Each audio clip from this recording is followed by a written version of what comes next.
Mahatma Gandhi used to tell the following story.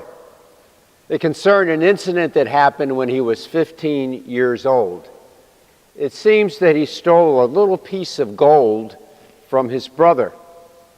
He felt so bad that he decided to confess the incident to his father. He wrote out the sin on a piece of paper, asking for forgiveness and punishment, while promising not to steal ever again. He gave the note to his father. You see, his father was sick in bed at the time. When the father looked at the note, he sat right up, read it, and began to cry.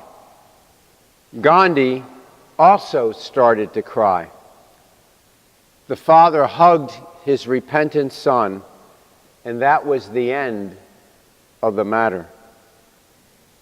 On this, the fourth Sunday in Lent, known as Laetare Sunday, Rejoice Sunday, our readings give us much to rejoice about. Why rejoice, you may ask? Because another name we might give this Sunday is Forgiveness Sunday or Reconciliation Sunday, a theme that runs through all of our readings for today. Paul says in the second reading, "Be reconciled to God." In the reading from Joshua, we hear of God's goodness as the Hebrews celebrate their first Passover in the Promised Land. The Gospel, called somewhat inaccurately the parable of the prodigal son, has been described as the gospel within the gospel. Maybe it should better be called the parable of the two lost sons, or the parable of the forgiving, loving father, the prodigal father. It's very familiar to us, isn't it? We know the story so well, but we may not know the context why Jesus told it. This is the third of a trilogy of parables that tells how God searches out the lost sheep, the lost coin, were the two other parables. This section of Luke's Gospel, chapter 15, is often referred to as the lost and found section.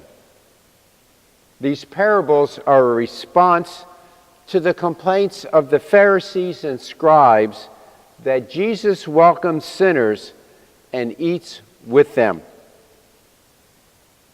So this parable comes as the climax in a series of three parables. Familiar though it may be, it's full of surprises.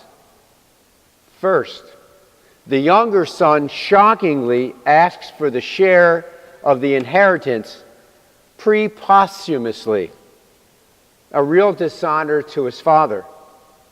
Deuteronomy chapter 21 verse 17 said that 2/3 should go to the eldest and 1/3 to the youngest.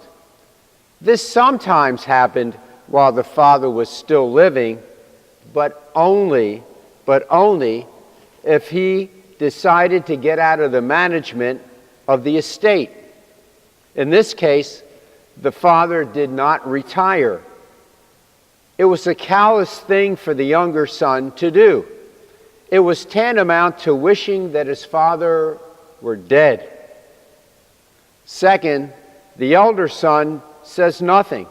He doesn't defend his father's honor. He goes along with the shameful arrangement. Third, the father actually goes along with it, which is very, very surprising. Fourth, the younger son turns the inheritance into liquid assets, departs, spends it all, and winds up destitute, feeding pigs. A terrible thing for a Jewish boy to do. Pigs were unclean. They couldn't eat bacon and things like that.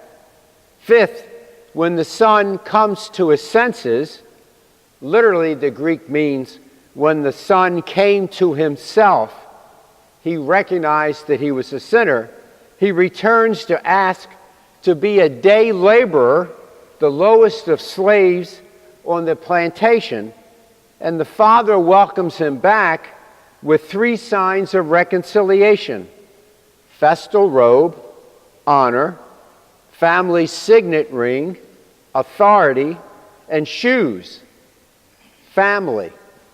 See, slaves didn't wear shoes. In fact, I've been told there's an old African-American spiritual called "All God's Children Got Shoes." 6, the father throws a party for the whole village, roasting the fatted calf. This is a clear sign to the village that the youngest son has been restored to family dignity. 7th, there is the bitter reaction of the elder son.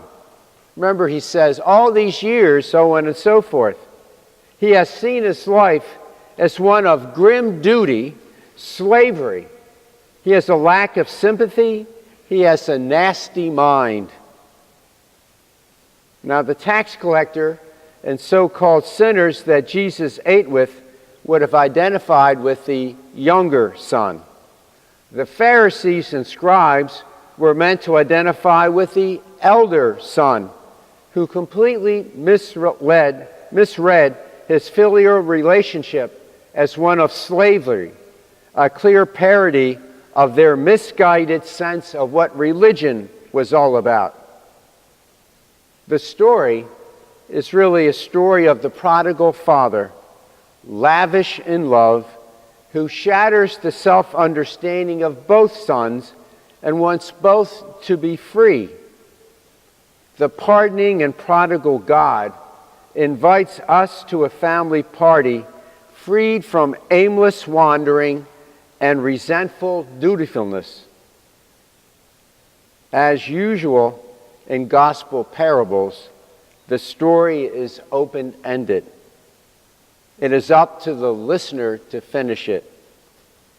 We don't know if that elder son ever went into the party, went into the feast. Will you enter God's feast?